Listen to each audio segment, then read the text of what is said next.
1장 20절과 21절입니다. 같이 읽어보겠습니다. 방해하지 말고 보성아 이제 우리 보윤이랑 조용하게 잘 놀아요. 그렇죠? 읽어봅시다. 시작. 나의 간절한 기대와 소망을 따라 아무 일에든지 부끄러워하지 아니하고 지금도 전과 같이 온전히 담대하여 살든지 죽든지 내 몸에서 그리스도가 존귀하게 되게 하려 하나니 이는 내게 사는 것이 그리스도니 죽는 것도 유익함이라. 네. 사도 바울의 그리스도를 향한 사랑이 느껴집니까? 살든지 죽든지 내 몸에서 그리스도가 존귀하게 되려 하는 것, 그것이 이제 가장 목적이고요. 그런 가운데 살다 보니까 뭐예요? 죽는 것도 유익이다, 이렇게 고백할 수 있습니다. 지금 우리는 복음이 우리에게 증거될 때 성령께서 효과적인 부르심으로 말미암아 우리 안에 믿음을 주시면 우리가 예수님을 믿게 되고 그 믿음으로 말미암아 예수님과 연합을 갖게 된다. 이 부분을 함께 살펴보고 있습니다. 성령 하나님의 구원의 역사에 대해서 계속 보는 것이죠. 그래서 그렇게 예수님을 믿게 되면 우리가 오전에도 나눴던 것처럼 예수님과의 관계 속에서, 특별한 그 관계 속에서 그분과 교제하며 이 땅을 살게 되는 것입니다. 제가 이것을 이제 요약적으로 이렇게 핵심적인 것만 딱 말했잖아요. 근데 이 중간 과정 있잖아요. 성령을 통하여서 부름을 받고 내가 믿음이 생기고 예수님과 연합하여서 이렇게 교제하는 이 실제는요, 사실 여러분 아셔야 되는 게 사람마다 이게 다 다릅니다. 어떤 사람들은 이 과정이 오래 걸릴 수 있습니다. 이게 예수님과의 관계를 믿긴 믿는데 예수님과 관계를 인식하고 진정으로 누리는 이 경우가 오래 걸릴 수도 있고요. 또 갑자기 그런 관계를 이렇게 크게 강력하게 이제 경험할 수도 있다는 것이죠. 그래서 보통 이제 교회 안에서 자란 사람들의 경우에는 이러한 것이 조금 이제 아주 천천히 혹은 그 시점이 명확하지 않은 경우 속에서 이제 그런 것을 영위하게 되는 경우가 있고요. 아예 믿지 않다가 이제 믿게 되는 경우에 아예 그러한 배경이 없는 것 속에서 믿게 되는 경우에는 좀 시점이 정확할 수 있는데, 중요한 것은 여러분들 우리가 이러한 예수님을 믿고 예수님과 연합하여서 그 관계를 시작하는 이것이 어느 시점에 그랬냐가 중요한 게 아니라 결국 이게 있느냐, 예수님과 교제하는 그 관계 속에 살아가는 그 실제가 있느냐가 이게 중요하다는 것을 꼭 기억하셔야 됩니다. 그리고 그렇게 예수님과 연합된 그 관계 속에서 사는 신자들은 그 예수님으로 말미암아 하늘의 신령한 복들을 누리게 된다고 했어요. 이것도요, 여러분들, 그것을 인식하는 시점도 사람마다 좀 달라요. 그러니까 예수님을, 오전에 얘기했던 것처럼 예수님을 향한 어떤 사랑은 있는데, 그분이 행하신 그 모든 일의 그 실체와 그 지식과 이런 것들은 좀 부족할 수 있단 말이죠. 그러니까, 근데도 그들이 인식 못하든지 간에 분명하게 있는 세 가지 그 복이 있단 말이죠. 하늘의 신령한 복. 뭐예요? 우리의 평생 간증거리. 내가 막 기둥답 받은 그런 것도 간증할 수 있겠지만 가장 내가 자랑해야 될 게 뭐라고요? 칭의, 양자됨, 성화, 이거란 말이에요. 예수 믿고 뭐가 좋냐 할 때 뭐라고 얘기해요? 내가 기도했는데 이게 아니라 나 하나님의 의롭다함을 받은 사람이 되었어. 하나님의 자녀가 되었어. 하나님 나를 거룩하게 만들어 가셔. 그럼 대상이 되었어. 이게 우리의 자랑이어야 된단 말이에요. 그리고 이 세 가지 때문에 우리가 지난 시간 배운 게 있죠. 5가지 유익을 또 이 땅 살아가는 동안에 이 생애 동안에 경험한다고 했는데 그 5가지 뭐예요? 기억하십니까? 하나님의 사랑을 확신하는 것. 깨닫는 것가 아니라 깨닫는 것을 넘어서 확신을 여기서 한단 말이에요. 이 세 가지 속에서 또 양심의 평안. 우리 양심이 이제 믿음으로 말미암아 깨어나는데, 근데 이 깨어난 양심이 자꾸 나를 이렇게 좀 너무 아니게 보기로 만들고 나를 또 더 괜찮게 보게끔 만들고, 이렇게 어쨌든 깨어난 양심에도 어떤 문제가 있는데, 이 양심에 대한 이 평안을 이 세 가지 사실 속에서 다시금 이렇게 평안할 수 있는. 그리고 또 세 번째는 성령 안에서 얻는 기쁨입니다. 그렇죠? 성령으로 말미암는 예수 그리스도를 더 이렇게 보게 됨으로 인하여서 갖는 그런 기쁨, 그리고 계속해서 은혜의 많아짐, 네 번째는 은혜가 계속 우리한테 더한단 말이에요. 갈수록. 그리고 그 결과 다섯 번째, 끝까지 견디는 인내하는 그 신앙생활을 갖게 되는 것입니다. 어떤 상황과 형편 속에서도 결국 예수님을 놓지 않게 되는, 놓을 수가 없는 것이죠.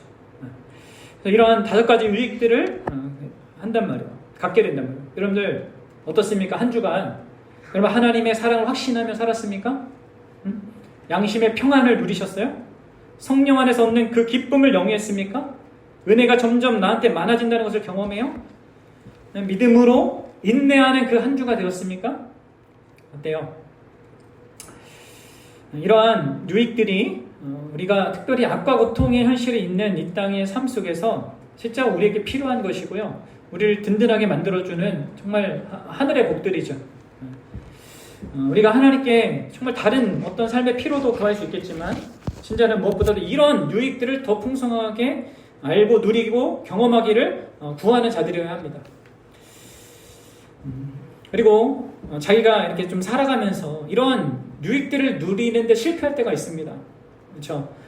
하나님의 사랑에 대해서 희미해지고 내 양심의 평안도 못 찾고 기쁨이 사라지고 이럴 수 있잖아요. 은혜가 없는 것 같고.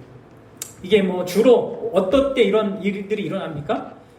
내 상황에 막 어렵고 힘든 일이 막 닥쳐올 때 이게 이런 부분에 있어서 이렇게 누리지 못하는 게 있고, 또 나의 죄나 실패와 연약함에 의하여서 또 생길 수도 있단 말이에요. 그럴 때마다 여러분들 우리가 어떻게 해야 되겠어요? 어떻게 해야 됩니까? 다시금 복음에 견고한 그 진리를 붙들어야 합니다. 복음을 붙들어야 되는 거예요.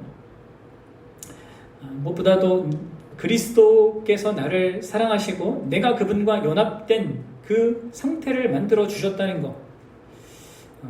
그분이 내가 아직 죄인이었을 때, 내가 원수되었을 때 나를 사랑하사 나를 위해 자기 자신을 버리신 그런 분이라는 것을 기억해야 합니다. 나의 전 존재가 그분과 내가 성령으로 말미암아 연합되어 있는 그런 존재이고, 그 안에서 나는 양자 되었고 의롭다함을 받았고 거룩하게 된 자다라는 이 복음의 사실, 그분이 나에게 이루신 이 완전한 사실을 기억해야 됩니다. 그것을 바라봐야 됩니다. 붙들어야 됩니다. 그래야지만 이 다섯 가지를 다시금 내 안에서 누릴 수 있는 거예요. 환경에서 찾으려고 하면 안 되고, 나의 어떤 자람에서 찾으려면 안 되고, 예수님과 그분이 하신 일통하에 내게 있는 그것, 견고한 그것, 무엇에 의해서도 흔들리지 않는 거기에서부터 이것을 회복하고자 해야 되는 것입니다. 그래서 계속 이 어떤 씨름이고 이 반복일 겁니다. 우리의 신앙생활이, 이생의 삶이. 그리고 갈수록 우리가 이런 일들에 이렇게 익숙해지면 빨리 회복되겠죠. 자, 이제 오늘은 37문을 통해서요, 예수님과 연합된 우리가 우리의 죽음의 그 시점에서 예수님께, 그리스도께 받는 유익이 있거든요. 이제 그게 무엇인지 함께 살펴보도록 하겠습니다. 사는 동안에는 이러한 세 가지 큰 맥락 속에서 다섯 가지의 유익을 누려서 우리가 악과 고통 현실을 잘 이기게 감당하는데, 우리가 죽는 그 시점에도요, 우리는 그리스도께로부터 큰 혜택과 유익을 받습니다. 그 내용을 이제 37문에, 소위 이름입니다. 37문에 이렇게 우리 믿음의 선배들이 요약을 했어요. 신자가 죽을 때 그리스도에게서 받는 유익은 무엇입니까?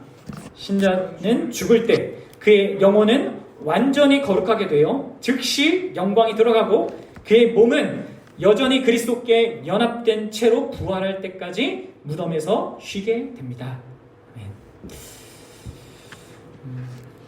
여러분, 이 세상에 정말 수많은 사람들이 있잖아요. 그리고 그들이 경험하는 모든 삶은 다 다릅니다. 그렇죠? 나 한 사람이 경험하는 이 모든 것들은 이 우주에 존재하는 모든 사람들이 경험과 다르단 말이에요. 근데 이 모든 사람들이 공통적으로 결국 경험하게 되는 한 가지 사실이 있죠. 한 가지 아주 막강한 우리의 현실. 그것은 바로 죽음입니다. 이 죽음만큼은 누구에게나 동일하게 주어지고 또 누구도 피할 수 없습니다. 성경이 이렇게 얘기하잖아요. 히브리서 9장 27절에 한 번 죽는 것은 사람에게 정해진 것이요. 그 외에는 심판이 있으리니. 여러분, 죽는 것은 사람에게 정해졌습니다. 이것은 믿음으로 예수님과 연합된 우리도 예외가 아닙니다. 그럼 여러분, 우리에겐 이런 질문이 들죠. 분명 성경은 예수님께서 우리의 죽음을 대신 짊어지셨다고 말하고 있지 않습니까? 근데 여러분들, 왜 믿는 우리에게 여전히 죽음이 있을까요? 생각해 봤어요?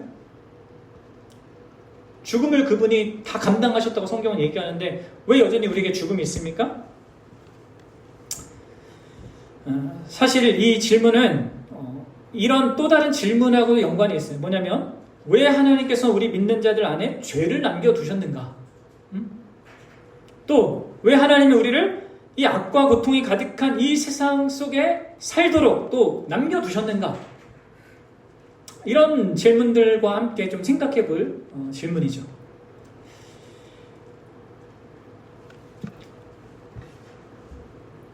예수님은 분명 이 땅에 성육신하셨고, 또 모든 생애와 그의 죽음과 부활, 또 승천과 성부 하나님 보좌 우편에 앉으심으로 말미암아 모든 구원을 이루셨단 말이에요.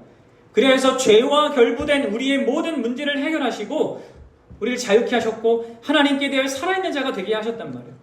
의롭게 함과 양자 삼으심과 이 성화의 은혜를 항상 베푸신단 말이에요.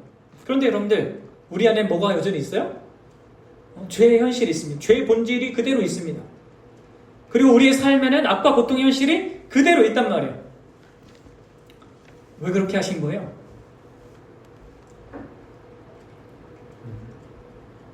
어떻게 이해하고 있습니까, 여러분들은?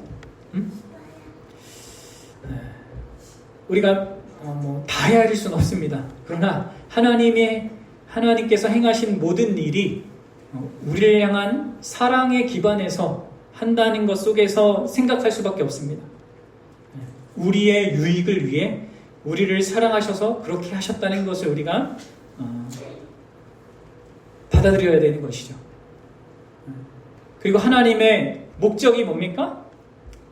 하나님의 목적이요, 우리인데 우리가 어떤 자가 되는 거예요? 하나님을 닮은, 하나님을 영화롭게 하는 영광스러운 우리가 되는 것에 하나님의 목적이 있단 말이에요. 우리가 하나님을 닮고 예수 그리스도를 닮은 그런 존재, 여러분들, 그런 존재로 우리를 세우기 원하는 것이 하나님이란 말이에요. 그래서요, 우리 안에 죄도 있고요, 악과 고통의 현실이 우리 주변에 있습니다. 사단의 강력한 역사, 모든 것들을 사용하려고 하는 그 역사도 그렇게 있습니다. 그러나 그런 것 속에 우리를 두시지만 우리 혼자 또 그것을 감당하는 것이 아니라 그 모든 것을 다루고 또 감당할 수 있는 하나님 자신을 우리와 이 결부시켜서 살아가게 하시잖아요.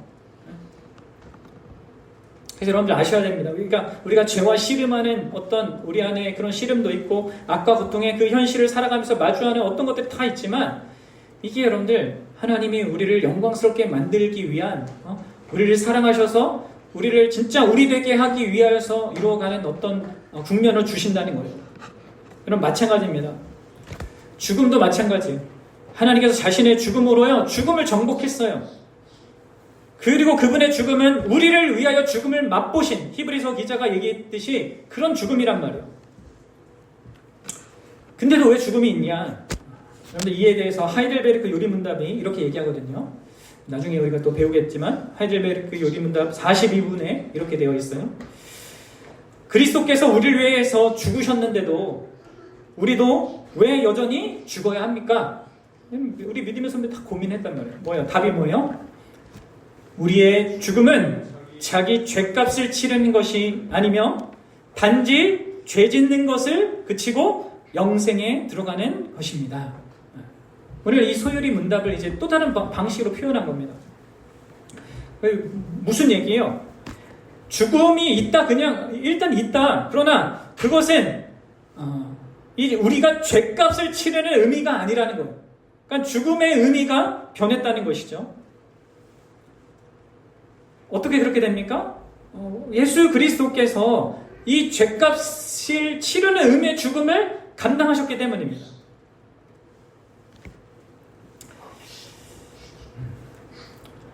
그렇습니다, 여러분들. 예수 그리스도를 알지 못하고 믿지 않고 그분을 사랑하지 않는 사람은요, 죄의 용서함을 받지 못한 자이고, 그것은 그런 사람들의 죽음은 자신의 죄값을 치르는 것이 됩니다. 따라서 여러분들, 예수를 믿지 않는 사람들은 자신의 죽음을 두려워할 수밖에 없고 두려워해야만 합니다. 그 죽음이 죄에 대한 형벌이고요, 또 영원한 형벌로 들어가는 그 시작점이 됩니다. 하지만 예수 그리스도를 믿고 그분과 연합된 믿는 우리에게는 이 죽음이 그대로 있긴 하지만 전혀 다른 의미를 갖게 되는 거예요. 우리 안에 죄가 있지만 그것이 우리를 파괴하는 것이 아니라 오히려 우리를 거룩하고 아름답게 만드는 이 수단이 되는 것처럼, 여러분, 우리의 삶에 악과 고통이 있지만 그것 또한 우리를 망가뜨리는 것이 아니라 우리와 함께 계신 예수님 때문에 그게 우리를 또한 거룩하고 아름답게 만들어가는 의미를 갖게 되는 것처럼, 이 죽음도 그대로 있지만 예수 그리스도로 말미암아 여러분들, 이 죽음이요, 놀랍게 우리에게 유익이 되는 일이 있는 것입니다. 어떤 의미에서 이 죽음은 그리스도로 말미암아 우리에게 주어지는 가장 큰 그리스도께서 우리에게 주시는 가장 큰 유익 중에 하나라고 할 수 있는 것입니다. 그래서 우리 믿음의 선배들이 죽음이 유익이다 이렇게 얘기를 했어요. 그리고 바로 그런 맥락에서 사도 바울이 이렇게 얘기한 겁니다. 오늘 본문에서 빌립보서 1장 21절 우리 다시 한번 읽어보겠습니다. 시작. 이는 내게 사는 것이 그리스도니 죽는 것도 유익함이라. 로마 감옥에서 이제 가이사에게 항소한 한 항소가 죽음으로 결말날지 아니면 풀려나게 될지, 그 불투명한 그 상황 속에서 사도 바울은 그 감옥에서 이 고백을 하고 있습니다. 만약 내가 이 복음 사역을 다 감당하지 못하고 지금 당장 죽는다 하더라도 그것은 나에게 손해가 아니라 유익이다. 여러분들, 어떻게 죽음을 유익으로, 그것도 최고의 유익으로 볼 수 있겠습니까? 그것이 예수님으로 말미암아 가능한 거예요. 오늘 소일이 문답은 두 가지 측면에서 이 유익을 우리에게 설명해주고 있습니다. 하나는 영혼의 관점에서, 그리고 다른 하나는 육체의 관점에서 이 죽음이 둘 다 나의 영혼과 몸의 유익이다 이렇게 말한다는 것이죠. 자, 그러면 먼저 영혼이 받는 유익, 죽음을 통해서 영혼이 받는 그 유익에 대해서 생각해 보도록 합시다. 우리가 인생에 언제든 마주하게 될 이 죽음이 이 신자에게 유익이 되는 이유는요, 첫 번째 이유는 바로 우리가 마지막 숨을 내뱉는 바로 그 순간 어떻게 됩니까? 우리의 영혼이 완전하게 거룩하게 됩니다. 그리고 즉시 영광 가운데 들어갑니다. 여기서는 우리가 두 가지 측면으로 이 영혼의 유익을 살펴볼 수 있겠죠. 하나는 뭡니까? 한 측면은 우리 영혼이 완전히 거룩하게 된다는 거예요. 성경은 완전하게 거룩하게 된 이 천국에 있는 성도의 영혼을 이렇게 묘사합니다. 히브리서 12장 23절입니다. 같이 읽어봅시다. 시작. 하늘에 기록된 장자들의 모임과 교회와 만민의 심판자이신 하나님과 및 온전하게 된 의인의 영들과, 의인, 예수 그리스도로 말미암아 의인이 된 그 영들이 온전하게 된 영들이래요. 여러분들, 우리가 온전하게 됐다, 완전하게 거룩하게 됐다, 이게 무슨 말입니까? 소극적으로는 우리 안에 있는 죄의 존재가 완전하게 사라졌다는 말입니다. 죄에 대하여서 완전하게 이제 해방되는 것, 이제는 죄를 범하는 어떤 그것을 완전히 그치게 되는 그게 이제 우리 죽음의 그 순간에 이 죽음이라는 걸 통해서 예수님이 가져다 주시는 겁니다. 그러니까 어떤 의미에서 여러분들, 우리가 예수님을 믿어 거듭난 그 생명을 통해서 시작된 이 죄와의 씨름 있잖아요. 이것이 이제 절정에 이르러서 완성되는 것이 이 죽음을 통해서 경험하게 되는 겁니다. 그런 의미로서의 우리가 거룩하게 되어지는 것이죠. 우리가 성숙하게 하기 위하여서 하나님이 고난을 사용하는 것처럼 우리의 영혼을 완전하고 정결하고 순결하게 하기 위해서 어떤 의미에서는 가장 큰 고난이자 이 고난의 뿌리이기도 한 이 죽음을 그분이 사용하시는 거예요. 그 결과 우리는 죄의 흔적이나 영향력이 전혀 남아있지 않는 상태, 곧 전혀 죄를 지을 수 없는 상태, 완전한 정결함과 순결함의 그 상태를 갖게 됩니다. 죽음을 통하여서. 여러분, 그리고 동시에 적극적으로는 이 죽음을 통해 우리는 우리에게 거듭남으로 말미암아 회복되고 있는 이 하나님의 형상 있잖아요.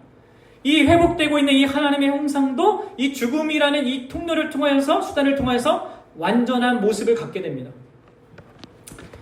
예수님을 가장 완전히 닮은 바로 그 모습으로 변화되어 하나님의 거룩한 나라에 합당한 그 상태가 되는 것. 오직 성부 하나님과 성자 하나님, 성령 하나님이 기뻐하실 그러한 생각만 하고, 그러한 마음을 품고, 그러한 의지를 갖고 그렇게 할 수 있는 자가 되는 것입니다. 우리의 영혼이 완전하게 거룩하게 된다는 것이 바로 그거예요. 그리고 그것이 무엇이 가져다줘요? 놀랍게도 죽음이 가져다줘요. 우리가 죽을 때 우리는 그리스도로 말미암아, 죽음 자체가 그렇게 하는 것이 아니라 그리스도 때문에 그렇습니다. 그리스도께서 그렇게 역사하기 때문에 이 놀라운 유익들을 받게 됩니다. 죽는 순간 우리의 영혼이 갖게 되는 이 상태는요, 아담의 타락 이전과도 비교할 수 없는 영광스러운 조건을 갖는 겁니다. 범죄하기 전에 에덴에서 아담은 죄가 없었지만 어떤 자였습니까? 죄를 지을 수도 있는 상태였단 말이에요. 그리고 아담은 죄를 범했습니다. 그리고 그 결과 모든 인생들은 죄를 범할 수밖에 없는 자들이 되었습니다.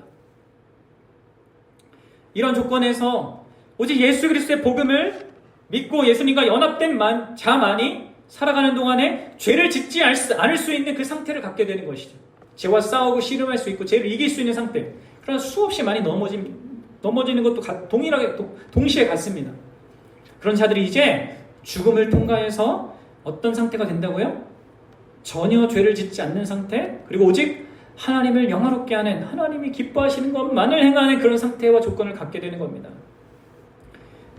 사실 이게 우리가 간절히 바라는 거잖아요. 이 땅에서 정말 어떻게든 이루고 싶은 그것 아닙니까? 근데 그것을 죽음이라는 수단을 통하여서 그리스도께서 우리에게 주시는 거예요. 그럼 두 번째로, 그리고 우리의 영혼이 또한 죽음의 때에 받게 되는 것은요, 그 두 번째 측면은 우리가 즉시 영광 가운데 들어간다는 것입니다. 우리 시편 73편 24절을 함께 읽어봅시다. 시작. 주의 교훈으로 나를 인도하시고, 이제 우리의 삶 가운데 하나님의 말씀으로 나를 인도하시는 것을 말하고, 그 다음에 뭐요? 후에는 영광으로 나를 영접하시리니. 영광 가운데 영광으로 나를 영접하신단 말이에요, 하나님께서. 그것이요, 즉시 그렇게 되는 겁니다. 즉시 우리가 죽는 그 시점, 바로 그 시간에 영광스러운 하나님의 나라에 이르게 되고 영광 가운데 이르게 됩니다. 예수님께서는 자신과 함께 십자가에 달린 한쪽 편 강도에게 이렇게 얘기하셨어요. 누가복음 23장 43절에서 예수께서 이르시되 내가 진실로 내게 이르노니 오늘 내가 나와 함께 낙원에 있으리라. 스데반 집사도 돌에 맞아 죽어가면서 보좌 우편에 앉은 예수님께서 일어나신 것을 봤단 말이에요. 그러면서 뭐라고 외쳤습니까? 주님, 내 영혼을 받아 주옵소서 기도했습니다. 그러니까 즉시 우리가 죽는 그 시점, 바로 그 즉시 우리는 영광 가운데로 들어갑니다. 근데 여러분, 그 영광이란 게 뭐예요? 이 영광이란 게 뭡니까? 천국의 영광, 하나님 나라의 그 영광이란 게 무엇입니까? 그걸 한마디로 하면 예수님 그분 자신이에요. 하나님 그분 자신입니다. 오늘 본문에서 사도 바울도 21절에 죽는 것이 유익하다라고 했을 때 그 이유에 대해서 23절에 이렇게 얘기하잖아요. 빌립보서 1장 23절 함께 읽어봅시다. 시작.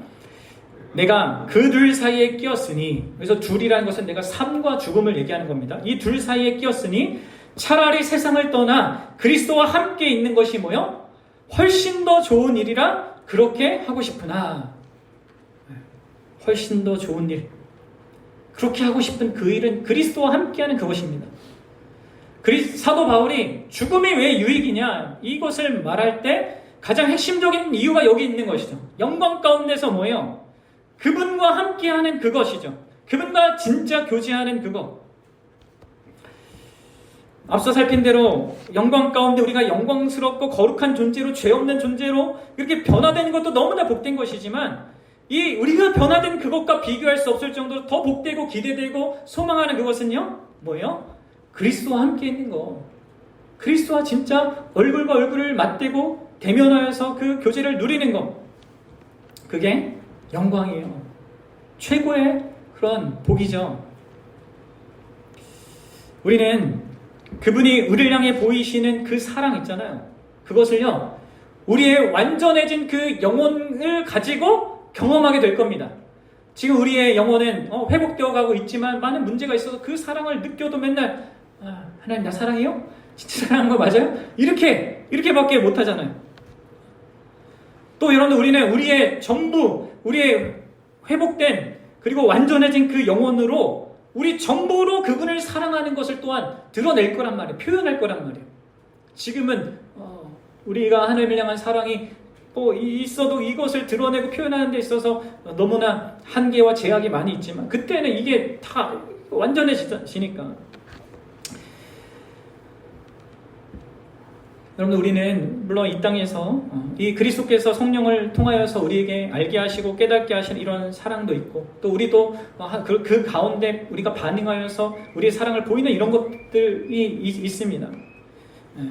그러나 여러분들 아까 말했다시피 어떤 나의 한계도 있고 육신의 한계도 있고 내 안에 죄도 있고 악과 고통의 현실 때문에 또 그것을 이용하는 사단 때문에 끊임없이 이 경험과 이 관계의 누림은 제한적이란 말이에요. 하지만 우리가 죽는 순간 우리는 그 모든 것에서부터 자유로워지고 가장 온전하게 가장 충만하게 예수님 그분과 함께하게 될 것입니다. 여러분들 우리는 이 죽음의 순간을 두려워할 필요가 없고요. 거룩해지고 영광에 들어가게 하는 이 죽음을 오히려 환영할 수 있습니다. 그리고 그런 이유 때문에 유익인 것입니다. 그렇게 봐지십니까? 어떠세요? 자, 그렇다면 여러분들 이 죽음이 우리 육신의 몸에도 유익을 가져다 준다. 이게 무슨 말일까요? 정말 그럴까요? 우리 육신에게도 이게 유익이다 할 수 있을까요? 일단 여러분들이 좀 기억하셔야 될 것은 우리에게는 일시적으로 중간 상태라고 불리는 기간이 있습니다. 곧 우리의 영혼은 즉시 예수님과 함께 있게 되지만 우리의 몸은 이 땅에서 흙으로 분해되어서 그렇게 남게 된단 말이에요. 근데 이제 그렇다고 해서 완전히 그 존재가 사라지는 것은 아닙니다. 우리의 몸이란 그 무엇이 사라지지 않습니다. 소일이 문답이 말하는 대로요, 우리의 몸은요 여전히 그리스도와 연합된 채로 부활할 때까지 무덤에서 쉬게 돼요. 그리스도와 연합되어 있습니다. 우리의 몸도 여러분 아셔야 됩니다. 그래서 우리는 기독교는 몸을 필요 없는 것이나 소중하지 않은 것으로 이렇게 보지 않습니다. 이방 어떤 종교들, 신비 종교들처럼 그렇지 않다는 거예요. 죽음이 우리의 영혼과 육신을 일시적으로 갈라놓았지만 중요한 것은 우리 몸도 여전히 그리스도로 말미암아 그 안에서 연합되어 있습니다. 그분과 연합되어 있어요. 우리의 영혼이 천국에 있으면서 그분과 연합되어 있는 것처럼 우리의 육체도 무덤 속에서 계속 그 연합을 유지해요. 그리고 그 연합으로 말미암아 유익을 받게 됩니다. 로마서 8장 11절 함께 읽어봅시다. 시작. 예수를 죽은 자 가운데서 살리신 이의 영이 너희 안에 거하시면 그리스도 예수를 죽은 자 가운데서 살리신 이가 너희 안에 거하시는 그 영으로 말미암아 너희 죽을 몸도 살리시리라. 우리 안에 거하시는 이 성령으로 말미암아 우리 죽을 몸이 예수님이 부활하신 것처럼 우리도 부활하게 된다는 거예요. 이 죽음으로 여러분들 그리고 우리의 육신이 이 죽음 안에서 분해되는 이 과정이요, 이런 모든 과정이 어떻게 연결되냐면 부활의 영광을 입는 과정으로 삼으시는 겁니다. 그래서 부활 때까지 우리의 몸이 쉬게 하는 그 상태를 주시는 거예요. 그러니까 그 자세한 내막은 몰라요, 우리가. 이해는 이게 다 가진 않지만, 이 죽음이란 걸 통하여서, 이 분해되는 이 과정이라는 걸 통하여서 부활을 준비하신다는 거, 하나님이. 우리의 몸을. 그래서 여러분들, 우리의 육신도 그리스도로 말미암아 죽음의 때에 유익을 얻게 된다는 것이죠. 보이는 것과 우리가 감각하는 것과 다른 어떤 게 있다는 거예요. 그래서 그것을 우리가 믿어야 하는 것이죠. 이것은 마치 우리가 피곤하게 하루를 열심히 살고 난 후에 우리가 잠들 때 어때 됩니까? 우리의 그 잠이 우리의 몸에 유익이 되지 않습니까?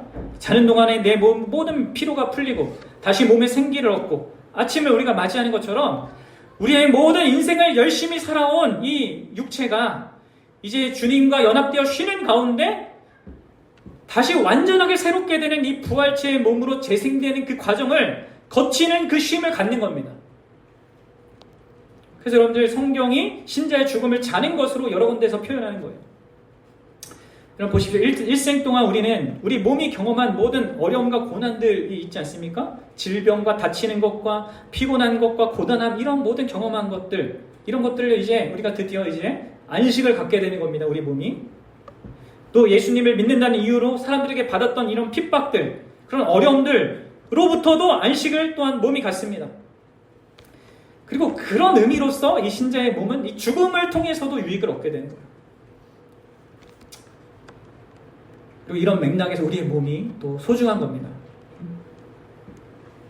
주님은 우리의 소중한 이 몸, 그러나 죄의 영향을 받아서 계속적으로 이런저런 문제를 드러내는 이 몸을 우리의 죽음을 통해 우리가 볼 수 없는 어떤 과정을 통해 완전한 그 부활체의 몸으로 준비시켜 가신다. 그래서 결국 부활의 날 그리스도 안에서 죽은 우리의 몸은 깊은 잠에서 깨어나 우리의 영혼과 하나가 됩니다. 그리하여서 우리의 전 존재가 삼위 하나님께서 창조하신 바로 그 모습, 그 목적하신 그 모습에 대여 영원토록 삼위 하나님을 즐거워하는 그 상태를 그 결론을 갖게 되는 거예요. 그래서 여러분 우리가 생각하는 것과 달리 이 죽음은 우리의 육신에게도 큰 유익이 된다라고 할 수 있습니다. 결론을 맺겠습니다, 여러분들. 예수님과 연합되어 성령으로 말미암아 예수님과 연합되어 있는 이 신자는요, 죽음의 그 시점에도 놀랍게도 이 죽음으로 말미암아 유익을 받게 됩니다. 죽음이 사실 달콤한 것으로 변하는 거죠. 물론 여러분들 죽음 자체는 우리가 바라야 할 것이 아닙니다. 왜냐하면 이 죽음은 하나님에 의하여서 결국 멸망받을 원수이기 때문입니다. 고린도전서 15장 26절에 이렇게 얘기하죠. 맨 나중에 멸망받을 원수는 사망이니라. 근데 여러분들 죽음을 정복하시고 이기신 그 예수님 때문에 우리 대신하여서 이 죽음의 그 독소 있잖아요. 그 모든 것을 다 친히 자신이 다 감당하셨기 때문에 이 원수 같은 죽음이요 우리에게는 이제 다른 의미가 됩니다. 다른 역할을 합니다. 그래서 여러분 우리는 이 죽음을 유익으로 바라볼 수 있습니다. 하나님을 모르는 사람들에게 필히 죽음은 두려워할 수밖에 없는 어떤 거예요. 죽음은 관계의 단절이죠. 삶의 좋은 것들에 대한 박탈입니다. 우리 존재의 분열입니다. 미지의 세계에 대한 무서움이고 그리고 심판과 죄책감에 대한 두려움을 가져다 주는 것입니다. 그러나 예수 그리스도를 믿는 자에게는 죽음의 이러한 요소들이 더 이상 아니지 않습니까? 그렇죠? 다 관계 단절이 아니잖아요. 더 풍성한 연합입니다. 삶의 끝입니까? 삶의 풍성함을 누리는 게 끝입니까? 아니요. 더 풍성한 것을 누리는 그 세계로 들어가는 거예요. 충만함이에요. 고대하는 미래란 말이에요. 또 심판과 정죄에 대한 어떤 두려움 속에 바라볼 대상이 아니란 말이에요. 그게 다 누구 때문에 가능한 거예요? 예수 그리스도 때문에 가능한 겁니다. 그리고 그 죽음은 오히려 우리에게 유익을 가져다 주는 것이 돼요. 우리의 영혼이 죄를 그치고 완전히 거룩한 조건을 가진 채로 예수님과 함께 교제하는 진짜 막힘없이 교제하는 그 영광스러운 상태에 들어가는 겁니다. 더불어 우리의 몸도 부활의 날 때까지 그리스도와 연합되어서 쉬면서 부활의 몸을 준비하는 그런 죽음은 우리에게 유익이라고 할 수 있어요. 마지막으로 여러분들 비엘무스 아브라켈이 한 이 마지막 말씀을 여러분과 나누고 싶습니다. 이렇게 죽음에 대해서 쭉 이제 설명한 다음에 이렇게 얘기했습니다. 그죠? 신자 여러분, 죽음을 두려워하지 마십시오. 진리의 하나님께서 주신 약속대로 여러분의 영혼은 죽음과 동시에 곧바로 영광과 기쁨의 나라로 옮겨집니다.